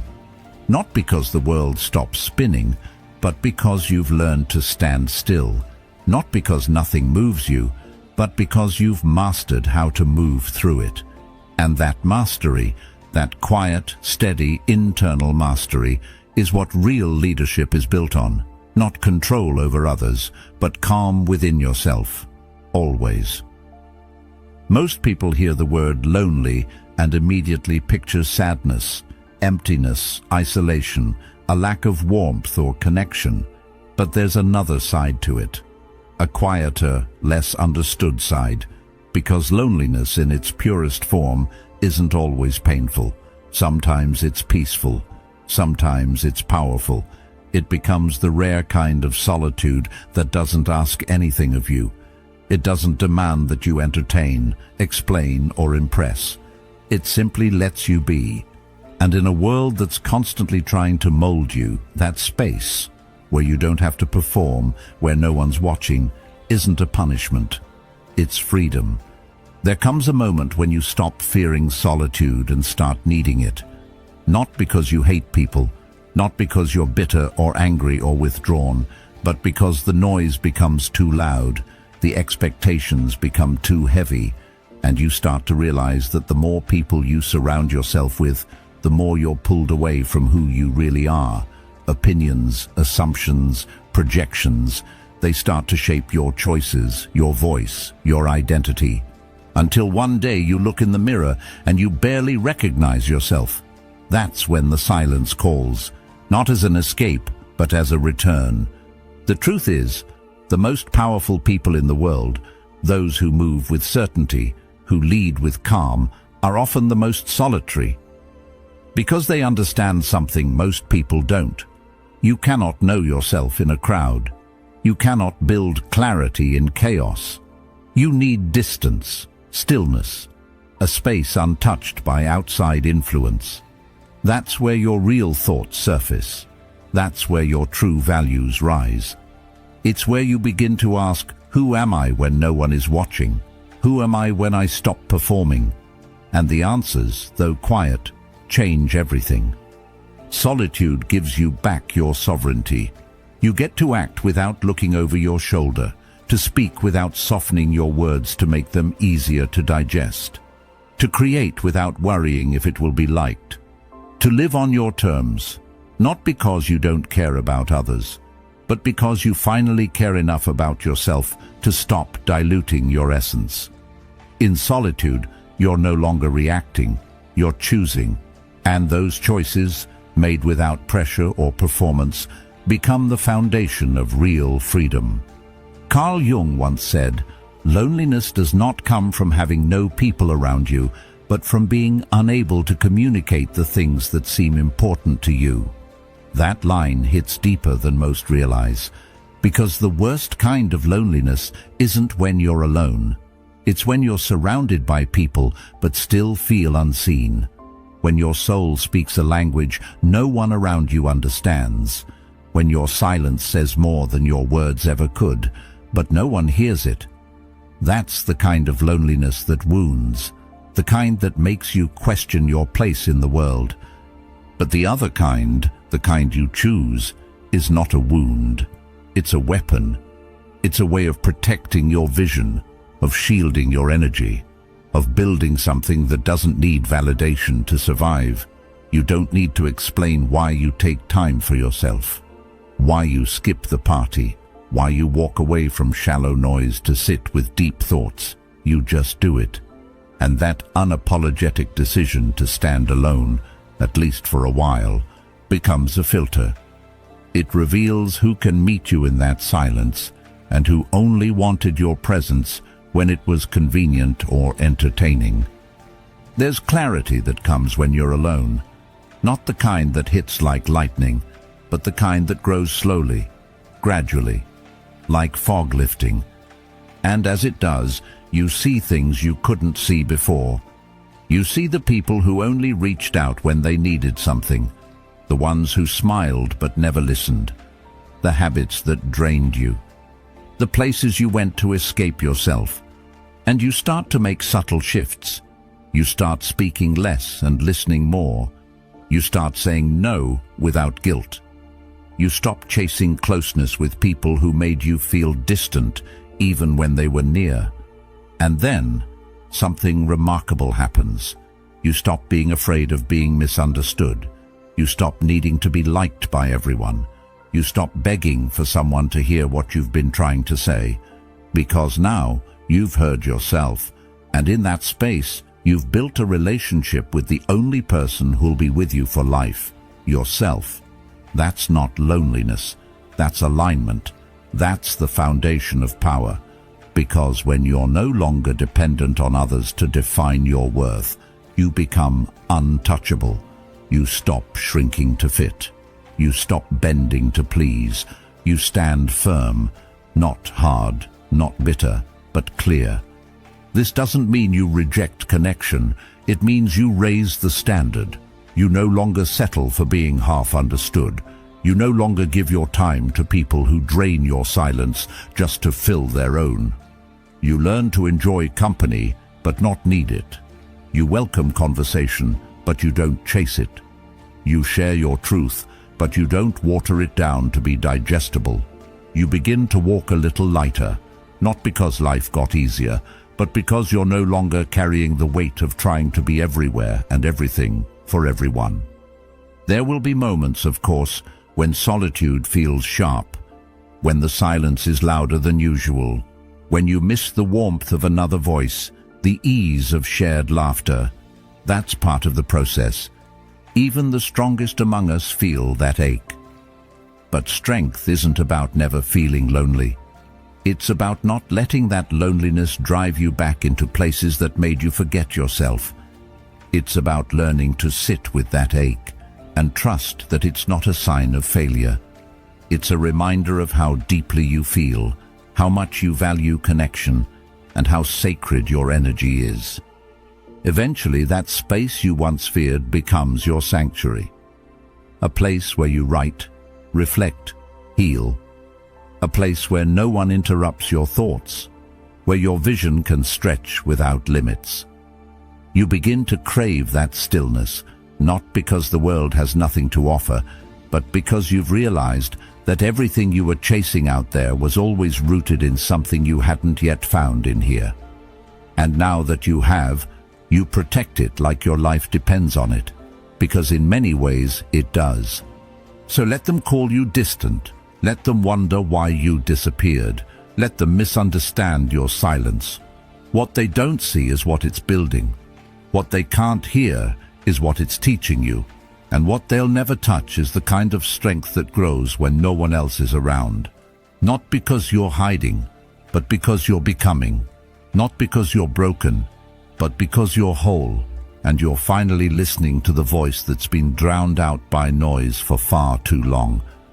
That's not loneliness. That's liberation. That's the purest kind of freedom. the freedom to be fully yourself, without compromise, without explanation. And once you've tasted it, you'll never go back. You'll never again trade your peace for company. You'll never again fill your life with people just to feel less alone. Because now you know, being alone isn't the same as being empty. Sometimes, it's the only way to be full. Most people chase attention like it's oxygen, filling every silence, responding to every message, showing up in every room just to be seen. But real influence doesn't work like that. It isn't about being the loudest voice or the most present face. It's about presence with weight, words that echo, appearances that matter. The more available you are, the less people notice you, because anything that's always there starts to fade into the background. It becomes familiar, expected, and eventually taken for granted. That's why the most powerful people aren't always visible. But when they do show up, you feel it. There's something deeply human about craving what we can't have. It's wired into our psychology. Scarcity makes us look twice, makes us lean in, makes us wonder. So when someone holds their presence carefully, not out of arrogance but out of intention, it forces others to assign meaning to it. Their silence feels mysterious.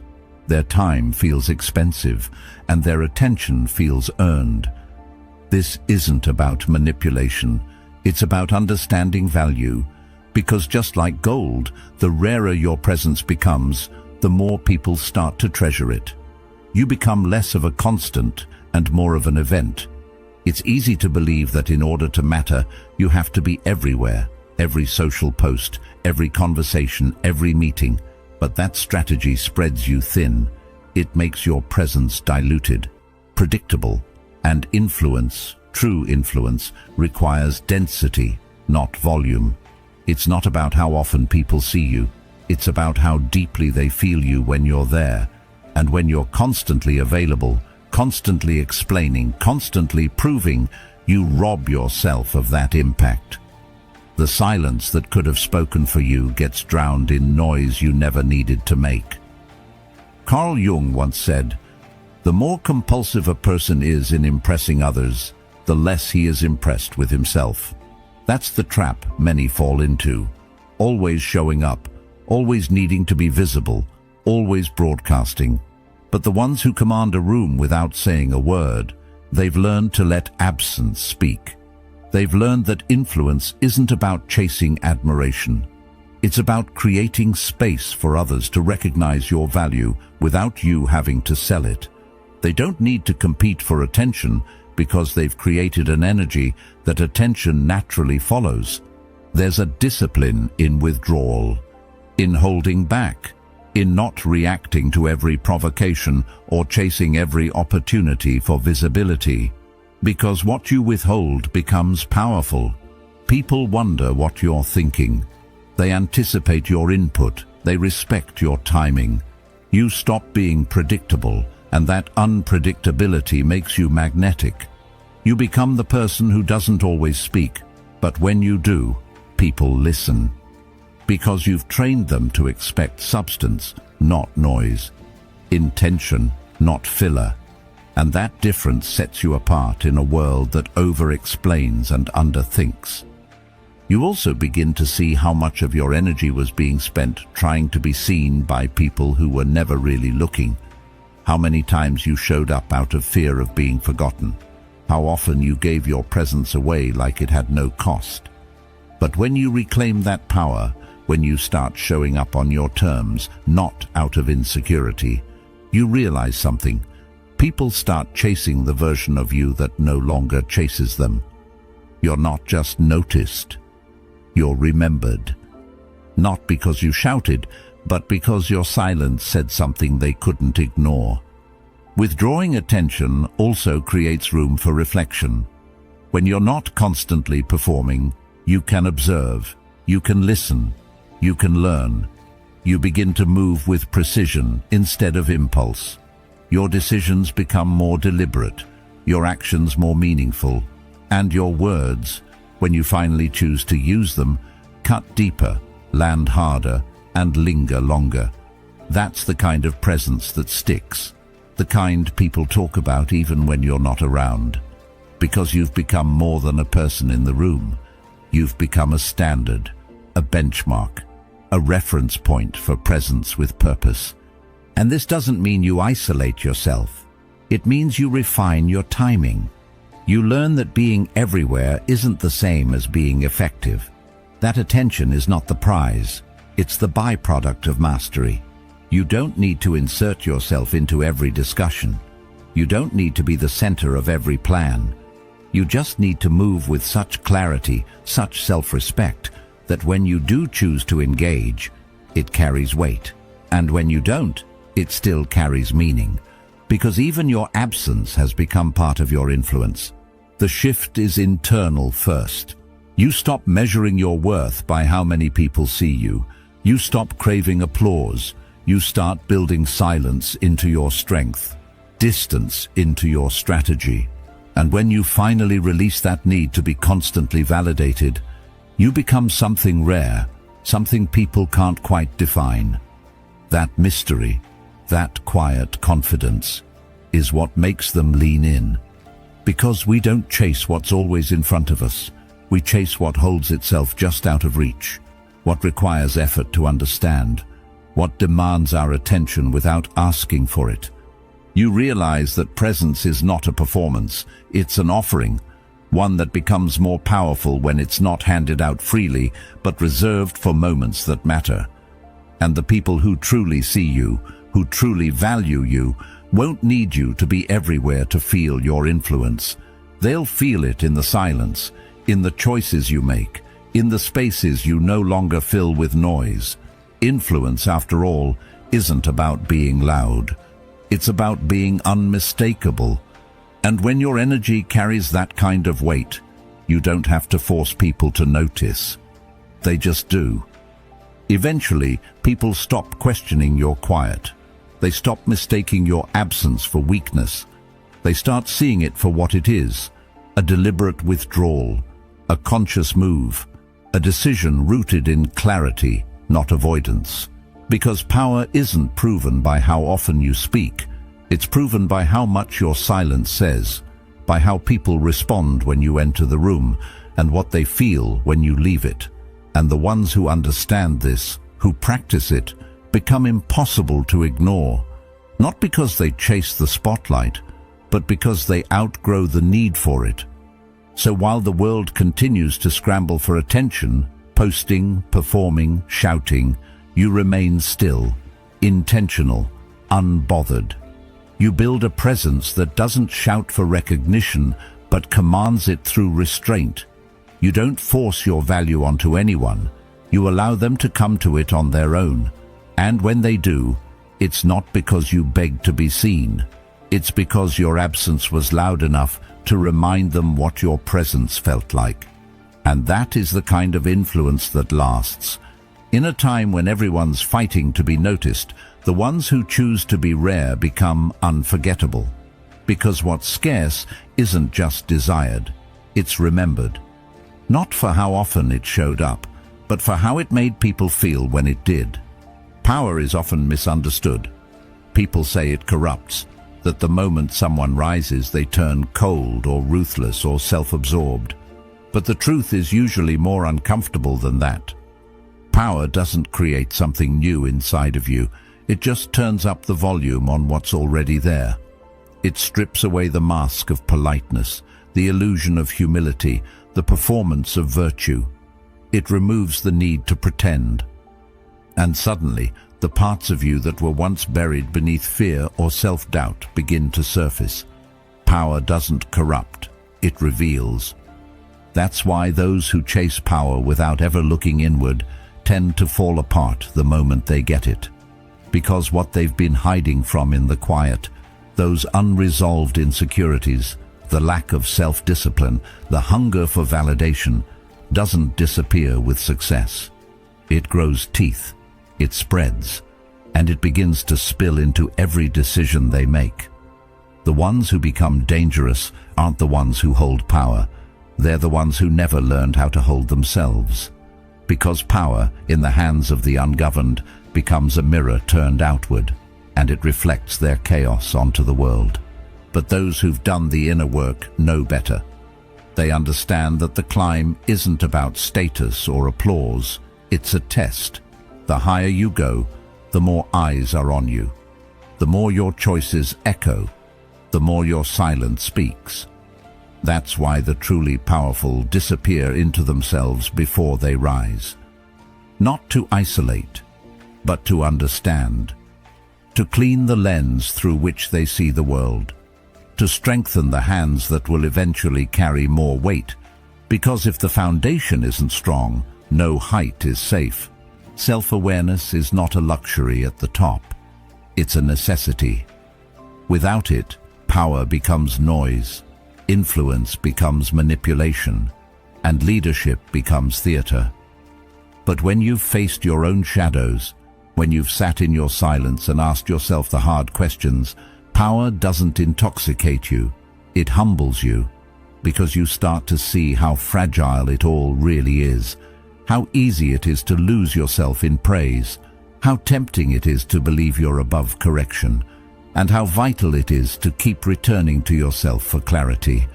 Carl Jung said, "Until you make the unconscious conscious, it will direct your life and you will call it fate." That's the hidden trap of power. Without introspection, you start believing your impulses are wisdom. You confuse fear with instinct. You justify pride as principle. And before long, the very thing you once sought to master ends up mastering you. But when you bring your unconscious patterns into the light, when you catch yourself before ego takes the wheel, you begin to steer with purpose instead of impulse. Discipline becomes the quiet thread running through everything you do, not the discipline that shows off, but the kind that says no when no one's watching, the kind that builds when applause is absent, the kind that stays rooted when opportunities to exploit, impress, or dominate present themselves like easy victories. It's this type of inner restraint that separates real strength from loud ambition, because power handed to someone without that restraint is like placing fire in the hands of a child. It burns more than it builds. And so the powerful retreat, not as a sign of weakness, but as a preparation for presence. They create space to think clearly, to reconnect with principle, to remember why they started. They don't need to be seen to feel significant. They don't need to control others to feel in control, because they've learned that the hardest person to lead is the one in the mirror. And once they've done that, leading others becomes a responsibility, not a performance. A sacred weight, not a spotlight. The true cost of power is that you can no longer hide. The world looks to you not for perfection, but for clarity. And if your soul is cluttered, your leadership will be too. That's why arrogance isn't a byproduct of power. It's the echo of an unexamined self. And humility, contrary to what many believe, doesn't mean shrinking. It means understanding the gravity of your role and still choosing to move with care. To listen more than you speak, to think longer before you act, and to know that every choice casts a shadow, sometimes longer than you'll ever see. This is why the strongest leaders don't rush. They don't react. They respond. They carry silence like a blade. They move through conflict with calm, not because they feel nothing, but because they've trained themselves to feel everything without being ruled by it. They've spent years learning how to stand still in storms without collapsing. And it's that stillness, not their charm, not their charisma, that earns them respect. The tragedy is that many will only seek inner growth after they've been broken by their own power, after the position or the status or the influence has amplified their weaknesses so loudly they can't ignore them anymore. And sometimes, by then, the damage is already done. Reputations crumble, relationships fracture, trust dissolves, because power without self-mastery always leaves a trail behind it. A trail of people who saw the mask slip, who heard the words that should have never been said, who felt the consequences of a person who never truly knew themselves. But it doesn't have to be that way. You don't have to wait until power exposes you to begin that inner work. You can start now, in the silence, in the ordinary, in the daily practice of checking your intentions, of asking yourself what you're really after and why, of sitting with the discomfort that comes from realizing you're not as in control as you thought, but being brave enough to learn anyway, because the ones who become unshakable are rarely the ones who began with power. They're the ones who began with self-respect. You learn to lead yourself before leading others, to hold your own emotions before holding authority, to guide your thoughts before guiding anyone's path. And when that kind of order exists within you, it's visible without you even trying. People can sense it in your voice, in your stillness, in the weight of your presence. Not because you've built a persona, but because you've dismantled everything that wasn't real and rebuilt from the ground up with intention. So if you ever find yourself rising, whether it's in business, in influence, or simply in the eyes of others, remember this. What's behind your eyes will be seen, not right away, but slowly, subtly, over time. Your habits will leak into your leadership, your fears will echo in your decisions, and your insecurities will shape the way you treat those beneath you. That's the real weight of power, not just having it, but carrying it cleanly. And if you've done the work, if you've stared into your darkness and didn't flinch, if you've trained your mind to stay calm when chaos knocks, then power won't corrupt you. It'll clarify you. It'll illuminate the structure you've spent years building inside. And that kind of power, not the loud kind, but the quiet, composed, anchored kind, is what creates change that lasts. Not because it forced people to follow, but because it gave them something real to follow, something rooted, something earned, something unshakable. At first, we're all chasing something loud. Recognition, applause, attention. The eyes of others become our compass, and the noise becomes a kind of fuel. It feels good to be seen. It feels like progress. But as you climb, through discipline, through silence, through trial, that noise begins to fade. The crowds thin out.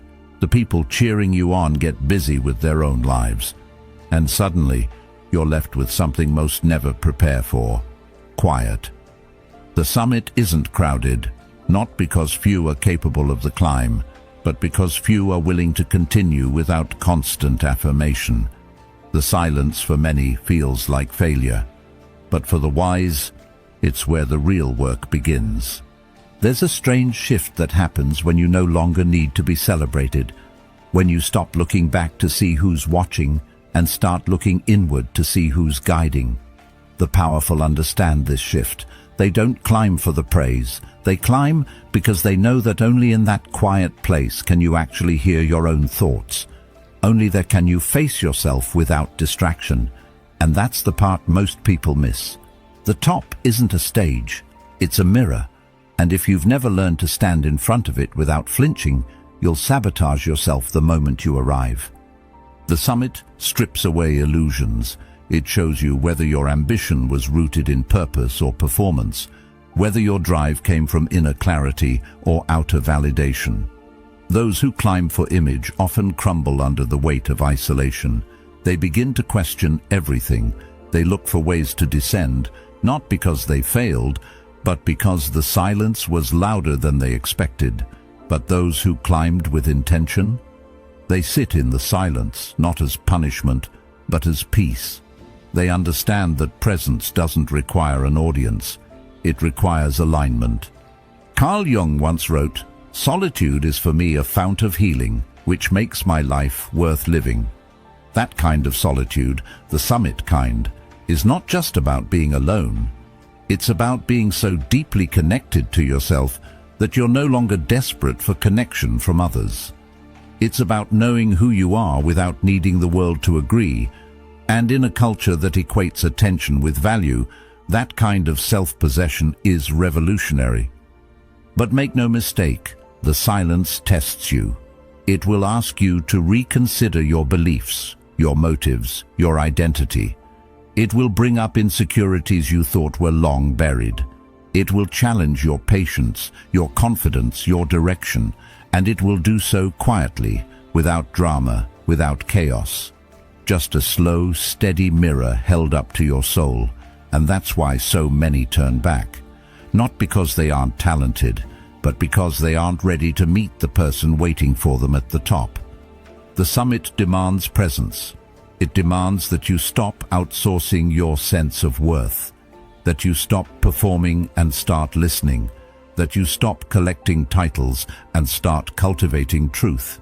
And it's hard, because no one is clapping for you anymore. No one is feeding your ego. No one is there to soften the blow when you realize that you've built your identity around being liked instead of being whole. The top reveals all of it, gently, brutally, honestly. But if you stay, if you don't run from the silence, you begin to hear something deeper. You begin to access a kind of clarity that can't be taught. You begin to lead not with noise, but with presence. Your words slow down. Your decisions become intentional. You become more aware of your impact, not because others are watching, but because you are. That's the kind of leadership that lasts, the kind that doesn't need to be loud to be powerful. Because at the summit, you don't shout, you whisper. And those whispers carry further than the loudest noise at the base. They carry weight because they come from stillness. Because they're not reaction, they're reflection. That's what people remember. Not the ones who spoke the most, but the ones who meant every word. Not the ones who were always visible, but the ones whose presence lingered even in absence. And maybe that's the paradox. You climb thinking you'll be more seen, only to realize that the goal was never visibility. It was vision. You wanted others to understand you, but now you understand yourself. And suddenly, you don't need the world to echo your thoughts. You just need to live them, embody them. Let them shape how you show up in every room, whether full or empty. This is the path the powerful walk. Not because they are immune to doubt, but because they've made peace with it. They've stopped trying to outrun silence and started listening to what it says. They've stopped measuring their worth by the response they get and started measuring it by the alignment they feel. And in doing so, they build something few ever do: self-trust.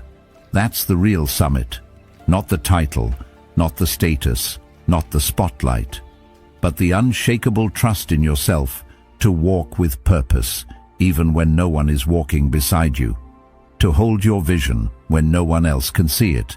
To keep building when no one is watching. Because you're no longer climbing for them.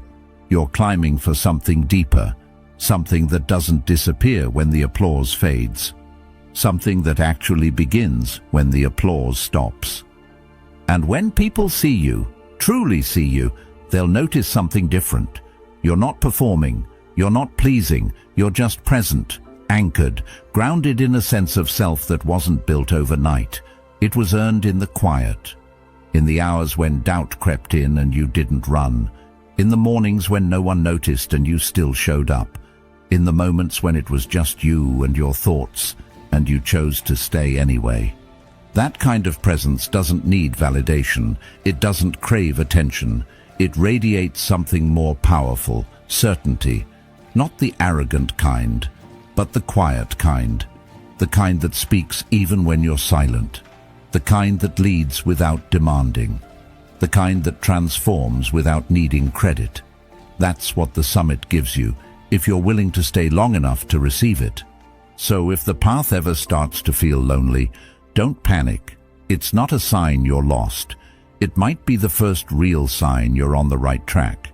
Because the higher you go, the fewer people there are. Not because the view isn't worth it, but because few are willing to keep going when the crowd disappears. Few are willing to become whole in silence.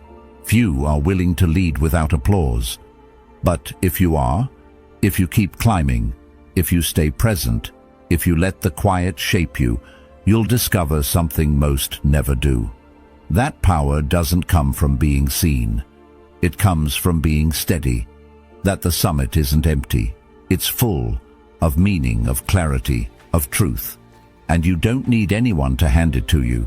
You just need to arrive, with your integrity intact, with your vision clear, and with your presence louder than any praise you left behind. The climb is lonely, but the view is yours. Not everyone will understand the silence you've chosen, but that silence is where your power speaks loudest. If this spoke to something deep inside you, there's more waiting. Watch one of the videos on your screen now, and thank you for being a part of Stoic Journal, where strength begins in stillness.